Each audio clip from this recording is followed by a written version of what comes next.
one of the biggest risks people take is when they get on the plane, leave the country and the comfort and the family behind to start everything new in a new world, in a new city, new country where probably they don't even know anyone. That is the biggest risk one takes in their life. But as they come in, as they start settling down, they start forgetting their dream. When I landed here in 2006, that was a dream. That was a dream for me, my family. No one in my mom or dad sides of family has ever gone out of the city. I was the first person in the whole family to ever get on the plane and leave the country. My name is Chirag Soni. I'm a founder and director of Soni Wealth. I'm from western part of India, a city called Ahmedabad. So growing up as a child, I was very shy and I was very much in my own cocoon. One thing was very important was I get to play my, cricket after school every day. That was my big thing. On my 11th birthday, my parents gifted me my most expensive toy at that point in time, which was 400 rupees, roughly. If I put a dollar value, that's $8. I was always watching Grand Prix and Formula One sports on TV and everything. So cars was always my thing. So from that point on, I always thought that one day I want to own a Ferrari. That was sort of my dream. My toy car was a Ferrari that my parents gifted. I'm 37 now and I still have that toy car with me.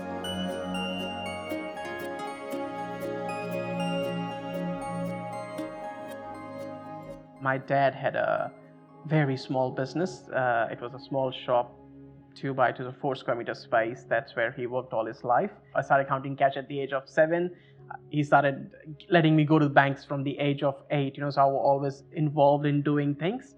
And I always wanted to do that. And he said, just focus on your studies for now, and when the time is right, you'll do that. But my entrepreneur journey really started when I turned 16.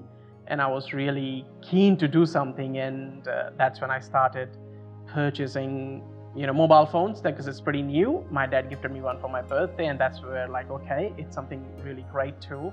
And it's the future. So I started buying some mobile phones and started selling them. When I turned 18, I got my first job. So I started working in a call center. I used to work for BSNL, which is a local, like Telstra here in Australia. So I worked in their call center and then I moved up to work for Hutch, which is Vodafone now. And then 2 years I worked with Airtel. So I migrated here in 2006 as an international student. So when I was international student, I was doing telemarketing. And as soon as I got out of uni, within the first 3 months, I purchased my first property. My job was to call people and ask them what do they do for a living, how much is their income, how many properties they own. And every time I used to hear they have 2 properties or 3 properties and they've been here for 10 years, my ears used to go up. Wow, how can you do that? Because where I come from, people don't even own 1 property really. It's a big deal, and these people were doing so. It gave me something which I call a possibility, that it's possible. So I really wanted to pursue that, and I was very lucky enough to surround myself with the right people. But your dad is so much into business, so much into inventing stuff. So there has to be those genes somewhere in you, right? That's all just surfacing. No, I'm only the hard-working part. We got married officially a month ago, but we've been together for 9 years. And also, we work together. We have been working together for the past almost 5 years. The key difference for our business is it's completely built around relationship. For us, our journey really starts with our clients when they, purchase the property. Before we do business, people need to know us, people need to like us, and then people need to trust us before any business happens. So it is a much, much longer journey before we end up becoming as business partners or clients. A lot of people I meet day to day, and they have a lot of dreams they talk about. And the key difference is when I ask them, are you really interested in achieving this dream? And are you committed to it? And most people are often interested, they're not committed to, they start getting too comfortable, with the job they have, with the income they're earning, with the house they're living in. I have clients who say, oh, I would love to drive a Merc, but then somehow they get satisfied with Toyota. Nothing wrong with Toyota. But that was their dream, to drive a Merc, and along the way they just got kind of lost in that comfort zone that they give up. It's mesmerizing, if you ask me when I was 16, do I know here I will be when I turn 38? I had no clue, All I knew that I want better things in life, I want to enjoy some of the finest experiences in life, and then how, never knew, never worried too much about the how, it's always the why, like I say, right? So because of that, I enjoy each phase of my life. That was 2006 when I really got an idea, or from a friend who told me that, I can come here for further education. And that's when really it struck, okay, how is it possible? I can't really afford all this. And they said, you can work 20 hours here. And that when you work 20 hours, you can pay for your lifestyle. So all you need to organize is some money to pay for your tuition fees. And over the next 5 months, every single day, me and my parents, they tried everything, possible for me to get a visa. We had to go and ask people for help. And my dad was willing to do that. My dad is someone who has never really asked anyone for help. But he went to some of his clients, his friends, and say, look, my son wants to go overseas for study. He needs a sponsor. Can you please help and sponsor him for this, So that was the first time I saw my dad really getting out of his comfort zone. The moment I landed here, I knew that, okay, what is my main purpose? I came here, and one of the key things was I've seen my dad the way he worked, and I wanted to ensure that I can help him to retire, in next 5 years. That was my key goal. I was coming from a corporate career, so I was quite successful in what I was doing before I landed in this city, but it wasn't the same. I thought I have all those badges with me, so I was very happily showing my resumes with all my experience and everything, and I was like, I'll get a job very easy. It wasn't that easy.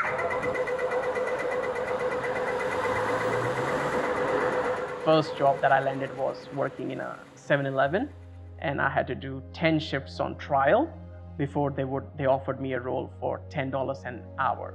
And I used to cry because I have to mop the floor. I've never lifted a mop in my life. I was raised with 2 sisters, so I technically had 3 mothers, So even at my home, if I want to drink water, I'll just say I want to drink water, and it's just being served to me, and here I am mopping a floor in a foreign world. And particularly when you see some of your community people as well, very well dressed up, and they come through, and you feel, I was just embarrassed to do that kind of work, Then why did you stop? Because I needed the money. I needed to work to earn money to buy food for myself. And I said, I need to keep pushing harder, because why am I here? What's my goal? And that's to retire my dad and pay for my tuition fees and punch forward. He's good at getting out of his comfort zone. I feel in general, I'm someone that really likes to stay in the comfort zone. But with him, I guess he's come very far. So he's evolved over all these years by stepping out of his comfort zone. As I kept progressing through all of those things, despite of how I was feeling, that gave me more opportunities, and so that's why I always say, when you are in your comfort zone, it's easy to hold on to what you know. It's easy to give up on your dreams, basically, but if you really know that this is what you want to do, you have to commit yourself to get out of the comfort zone. One of the key things I did when I established Soni Wealth was to create a platform where I can bring like-minded people who can taste what I have tasted, because it's possible, and that will also enable us to go and reach a lot of people who needs help doing that, which I thought when I'm doing a job, you kind of limit it to a task or a job that is assigned to you. It's often considered something very fancy in nowadays when people talk about entrepreneurship, but the reality is, being an entrepreneur is not an easy journey. To me, entrepreneurship is not an overnight thing. It is a lifelong thing, and you have to give in a lot before you can build something.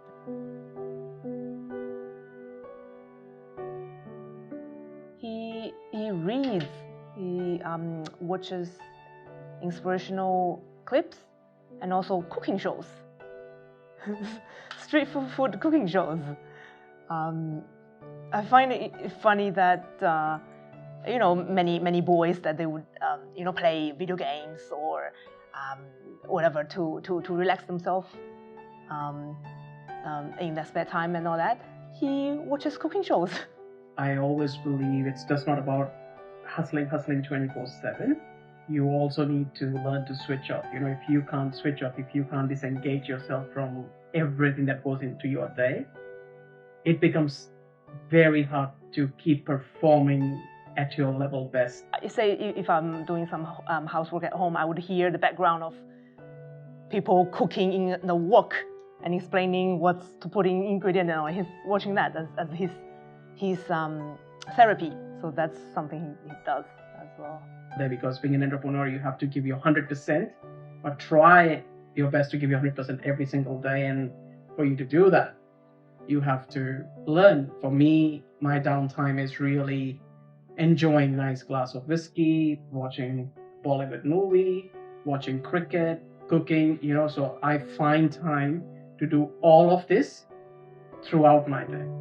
I showed a glimpse to Deepak and he doesn't remember. So the topmost challenge for me in our business, having the right people. Because a business is not built by the business owner, it is built by the team that they have. So finding the right key people to go with you on the journey is one of the biggest challenge. It was a long journey, so I'll have a great team, but it's built over the last 10 years. One of the common quality that my team has is their genuine passion to help. And they're willing to go out of their way to make sure that things work. Practice, you have to consciously make an effort to do this. If there's no dream, what's the purpose? What's the purpose of life if you don't have a dream? And if you're not working towards something, what are you working towards? If you have a car, you have a nice, fanciest car, you know how to drive. Yes, you can get in the car, you can start your car, you can start driving. But if you don't know where you're going to, you'll get somewhere. But that might not be the place where you want to get. But if you have a dream, if you know your destination, this is where I want to get to. Even though you face few hurdles like I faced this morning, I was trying to get in here and 3 of Ubers ditched me halfway through the journey, and then I had to pay a surge amount to get here, but I know I need to get here. And that's the same thing when you start visualizing your dreams, when you start working towards it, because you're working towards something anyways. You might as well work towards something that you want to really get to. Look, success to me is ongoing. It's a journey. It's not a destination. The life I live right now, to me, is a dream, but a dream that I visioned for. Where I live is where I visioned for 12 years ago I want to live. The person that I am living with, my partner, my wife, is the person that I always visioned to be by my side. The team that I have built, that I work every single day with, is a team that I visioned for, and my dream team. Everything I do is with people I love, people I care for, and so to me, all of that needs a significant hard work, but while that is success, but it's continuous journey. And I always say people need to have something that they are really chasing. And for me, my big thing that I'm chasing is always to be better tomorrow than I was yesterday. And for that, I need to work today.